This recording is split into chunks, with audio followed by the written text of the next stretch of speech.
everyone. Welcome back to the Empowered Podcast. My name is Emily Arth.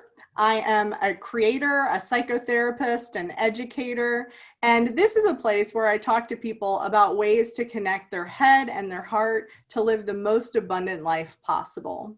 So you're tuning into a special series, which is called the HEALER'S GUILD. I'm bringing you many different healers who are here to talk about how their modalities can help you overcome difficulties in your life. Today, I am privileged to introduce to you Reverend Dr. Kris Tenny-Brittian. When Kris is asked to describe herself, she shares that her life purpose is to equip, empower, and encourage people to be all they've been created to be. As for who she is, she's an Amma, a spiritual mama, and a Theologititioner, I believe I'm saying correct. Good job. Yes. Hey, one who lives out her faith. As for what she does, she's an entrepreneur, a spiritual counselor, and a coach, one of the teachers for Sacred Sundays, an adjunct professor at Phillip's Theological Seminary, a registered Reiki Master and Teacher, a consultant, an author, and an explorer of jobs that may or may not be fun, like substitute teaching and chief of elfing for Santa's photography at the Columbia Mall. But most recently, Kris has been birthing LOACA Life, which is LOACA Life, her newest adventure that provides information, tips, and products to help ladies of a certain age, those moving into or through their post-childbearing years, helping them live their best years ever by living with purpose, owning their own lives, accessing all life has for them, creating opportunities, and aging without getting old. So thank you so much, Kris, for being here with us today. Welcome. Thank you for having me. Most definitely. So would you start by telling us a little about your personal journey to healing work? Yes, I'd love to. As you will hear, hopefully, I really came to this place probably in my 20s or so, 20s, 30s, that we're really all created for a purpose. And that begins way back when I was a little girl. I remember my parents, when I was 3 years old, trying to find a church. We had just moved out of state into a new state, far away from family. They thought church was very important. And so they tried different churches. I remember being baptized at the age of 3. I remember when we had this one particular babysitter, Ann Hudson. I don't know if she's still around, let alone what she does, but Ann Hudson, if you're still out there, I remember you. And she would come with her boyfriend and to babysit my sister and me. We would do this whole wedding piece for them. We must have just, oh my gosh, embarrassed her to all ends. And I would have this book of worship with me, and my sister would come behind me and sing da da da da. But so there's this innate idea that I was supposed to be doing weddings in there somewhere. And when I was 12 or 13, at school, they said, what are you going to be when you grow up? I'd say a minister. And they say, but you're a girl and you don't go to church. And the reasoning behind not going to church is that my mom died when I was 10. And my dad said, there can't be any God. And so really went into this atheistic place. And yet, I knew that there was something more to all of life. And even though I don't remember it actually speaking to me the way I hear the divine, the spirit speak to me today, I still knew that.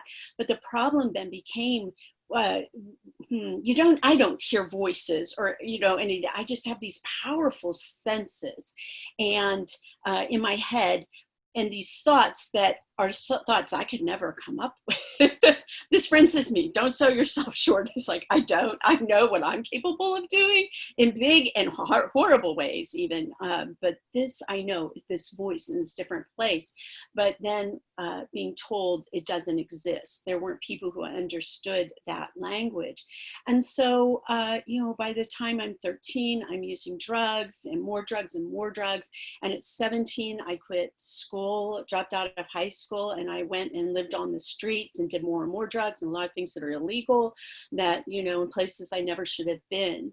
And when I left that place, I got on a Greyhound bus and went to Daytona Beach, Florida, to a place I knew that I had a friend.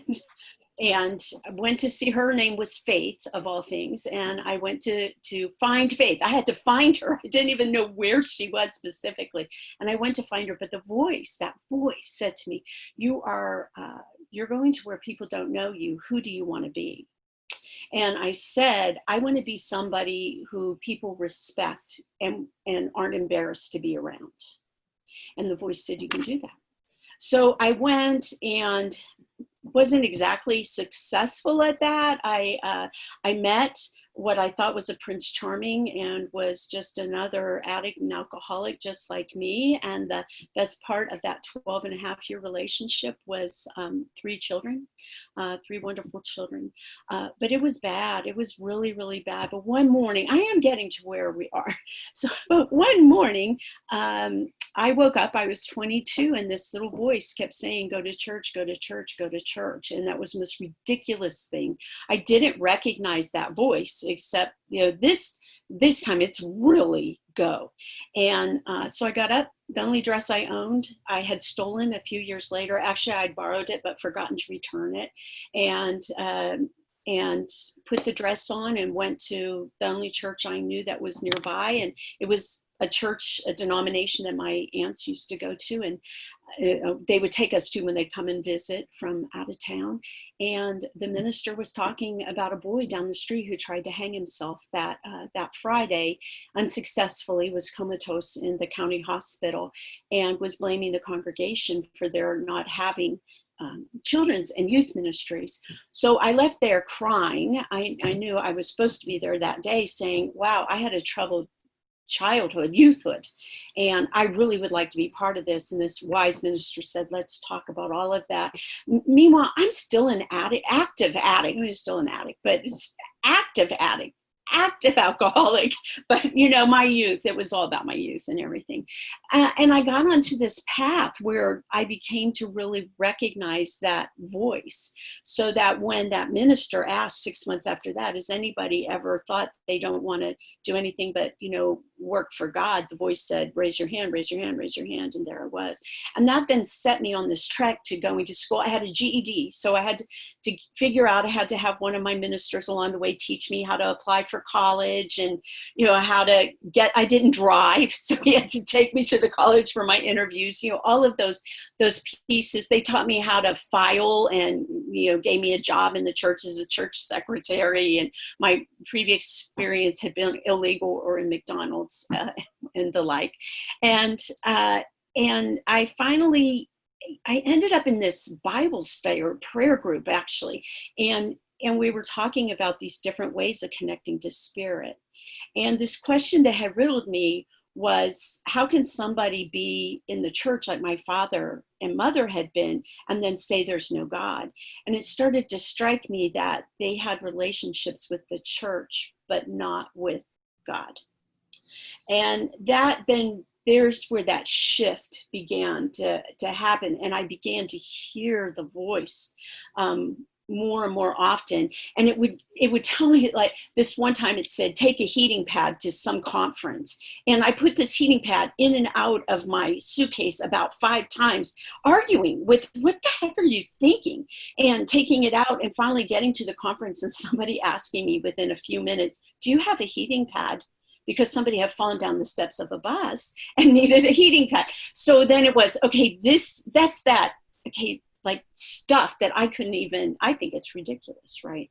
So from there, you know, I started connecting. I was just given these opportunities to connect in with people who were holy people, and first monks. And then when I got to Kansas, after I was ordained as a minister, I was just going crazy, and I knew I needed to do something with my heart. And I started traveling 90 miles every week to go meet with a spiritual director at a spiritual life center with the Catholic Church, and became certified as a spiritual director through that diocese, and he was always challenging me to go deeper and to go deeper. And so there was this, okay, connection here, not connection with the church or some organization. It was also realizing that we know when we're young, we're born actually with this innate sense of who we are and what our purpose is, but we get so separated from that. So it's reclaiming that purpose. How do we help people reclaim that and live within all of that? My dad, some of the saddest things he would say, if I had my life to live over again, I would have become a professor of history and taught at a small college in a small town somewhere. And I still find that to be sad. And how many people are out there and this job doesn't work and that job doesn't work. So I've realized that my role is helping them connect to whatever it is their purpose, that innate initial purpose. Another piece to that is that there's a story that's told. I don't know whether it's true or not, but I know it's big T true, that there was a couple and they had a little girl and she was probably about 3. And this story makes me cry, so just know. And so they had a little boy and they were always very careful about letting the little girl, their daughter, into their baby son's room. But they were listening one evening on their, on the speaker, and they could hear the little girl go into the nursery, and they thought, well, we'll just listen and see what happens. And they heard her go to the side of the crib and say, baby, tell me all about God, because I've almost forgotten. So I have no doubt that we are born knowing, if in the Christian tradition, in the Bible, it says, I placed you, I knew you when you were in your mother's womb. So it's that connection, but the closer we get to our birth and coming into the fullness of our humanity, we're being separated out of that. So that's where I come into where my healing gifts are, helping people to come back, to be able to hear the spirit, to reconnect with the spirit, to practice disciplines, habits to acquire, and then work with their practices so that they can come back to center and be who they've been created to be.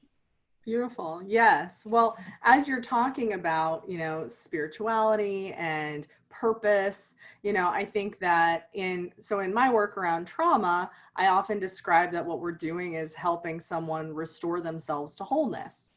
And like in the Kabbalah, for instance, there's the tree of life, which is a depiction of our spiritual ascension, right?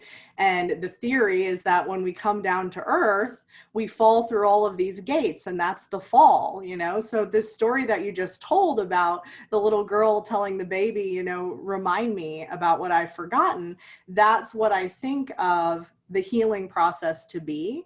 And there are many different modalities to create wholeness.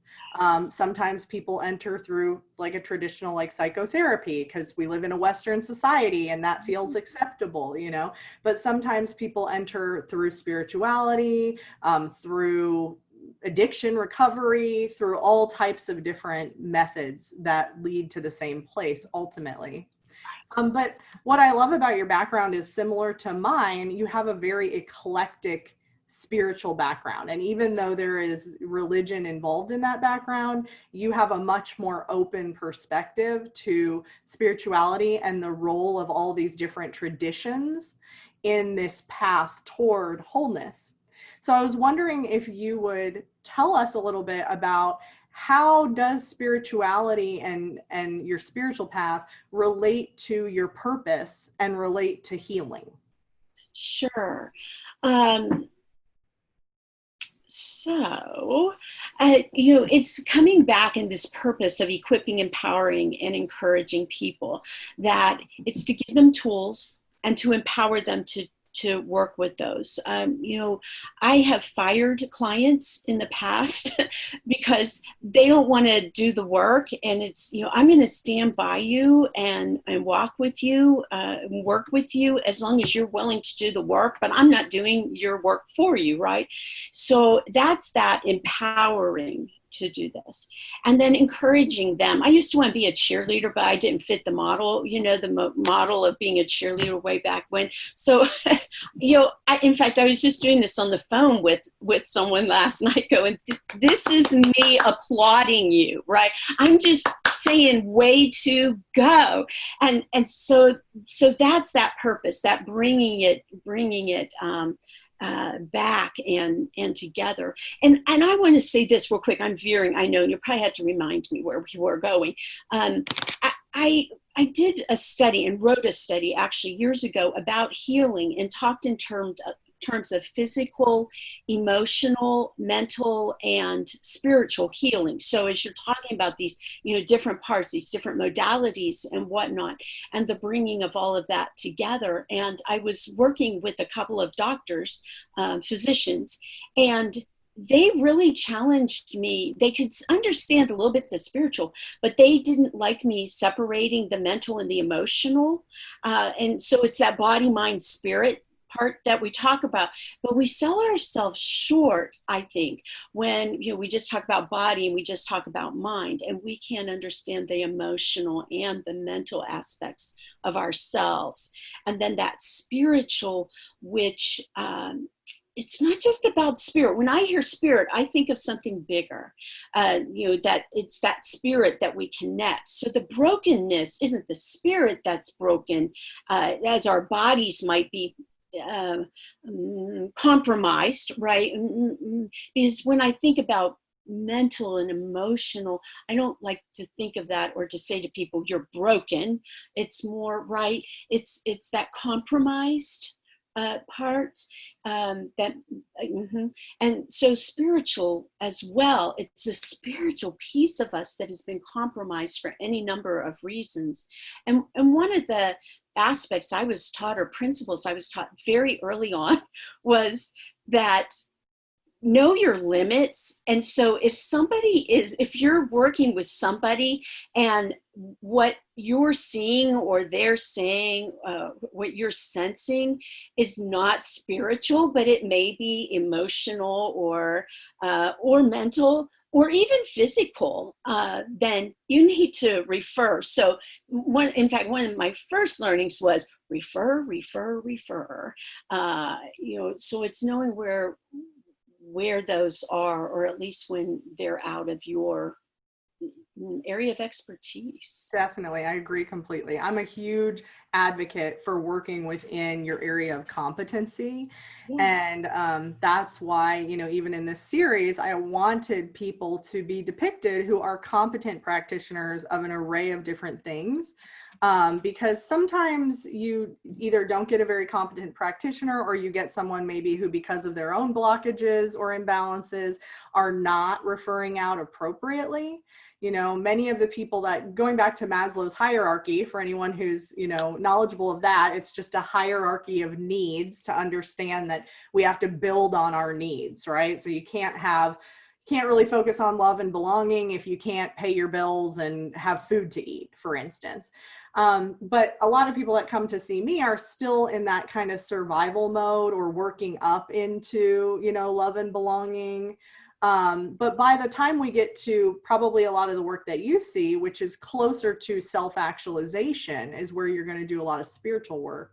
Then you're probably going to go work with someone else who that is their area of expertise. And I love that you brought Maslow up. I love Maslow. And in fact, I've applied him to churches. So in my consulting that I do with churches and ministers, I'm always applying Maslow and just, yes, diagnosing them with Maslow. But so for me, in my work, I don't talk in terms of self-actualization. It's living out who you've been created to be. Right. And doing what you do out of your purpose. And even that purpose, it seems so small to me. It's just who you've been created to be, and be that, which is why that's why I refer to that as higher purpose, right? Yes. Because purpose, like I have purpose every day Right. when I'm doing certain things, but my higher purpose is like my greatest expression of myself. Right. It's like, I know my purpose, as you said, when we started, is to equip, empower, and encourage people. How I do that has looked differently in different ways. And when I think about, jobs, positions I've had along the way, the times that bring me the most joy is when I've been able to equip, empower, and encourage. So, these trier out of different jobs, explore of different jobs and whatnot. Working with Santa was just awesome, except that because you get to equip elves and even Santas and to empower them and empower Santa and yourself and to encourage and the children, oh my goodness, and the parents to have this wonderful experience. But when it came down to this is about making money, this is about doing this and that, and we were very successful financially, which was an awesome teller to me. It just reminded me of my own capabilities, and was very, anyways. But it those are the parts. It was the pressures though to sell, and when we worked out of the equipping, the empowering, and the encouraging, then the sales just happened.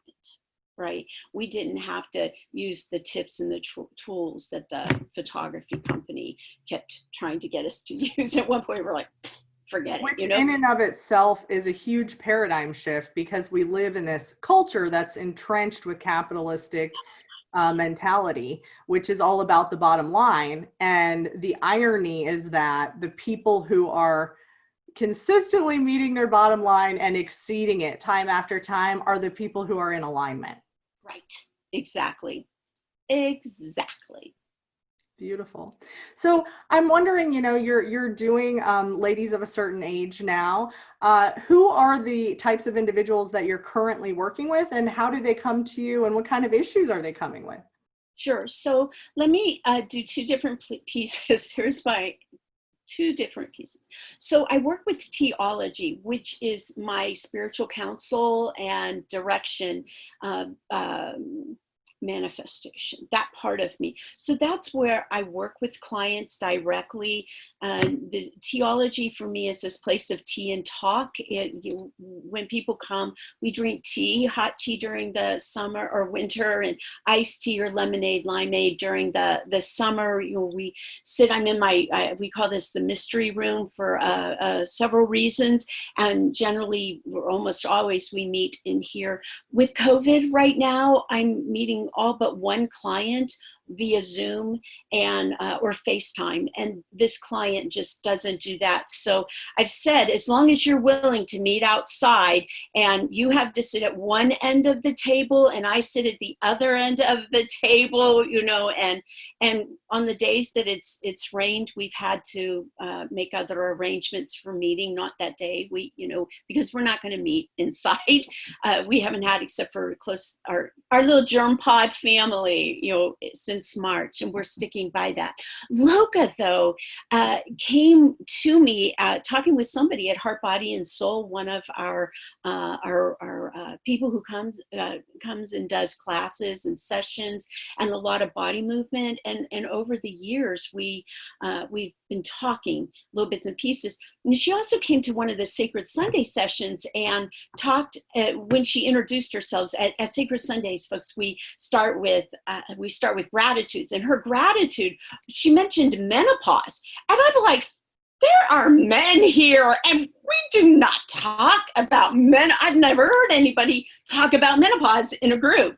And it just amazed me. And it got me to thinking that, there are so many things that we don't talk about, and how many women I've seen going around and they feel like they're crazy and they're, what are they going to say? And they're, trying to go out and it's okay, we all know hot flashing, you know, if you're getting to that certain age.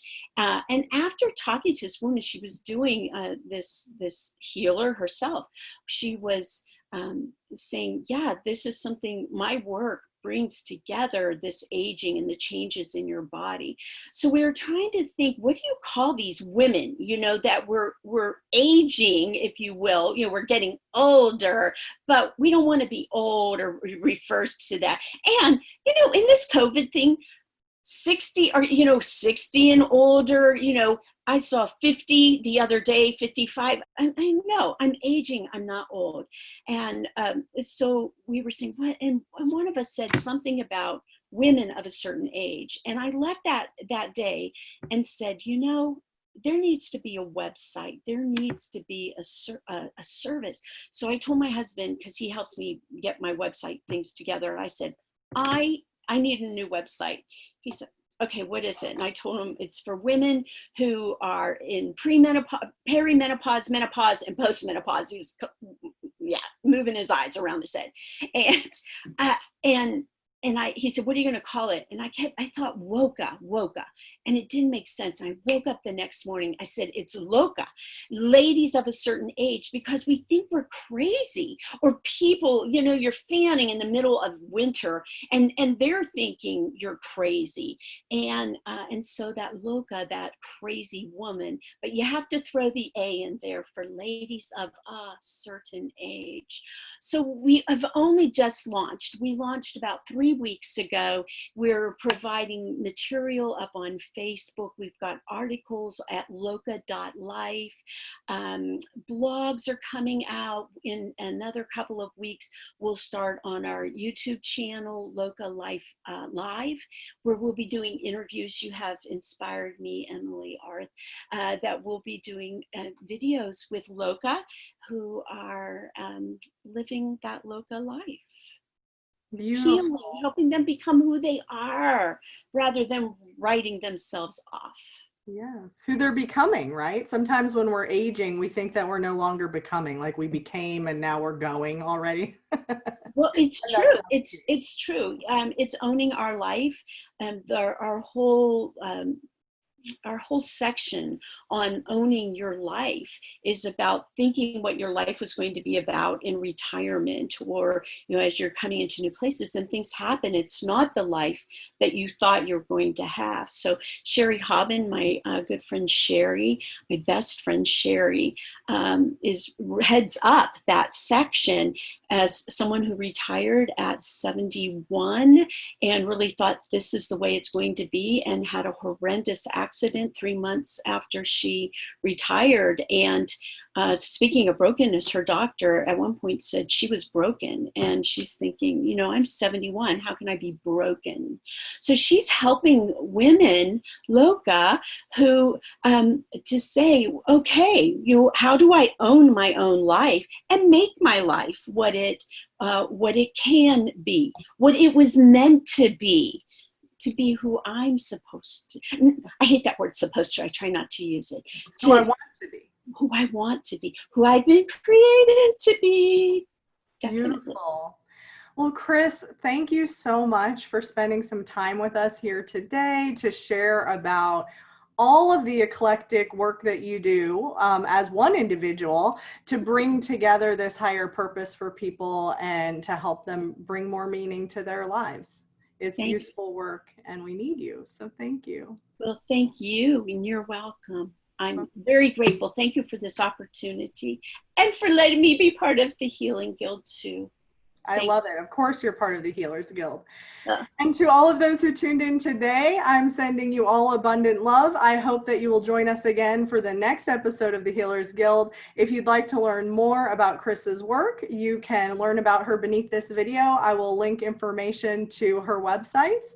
And until then, be well. Much love.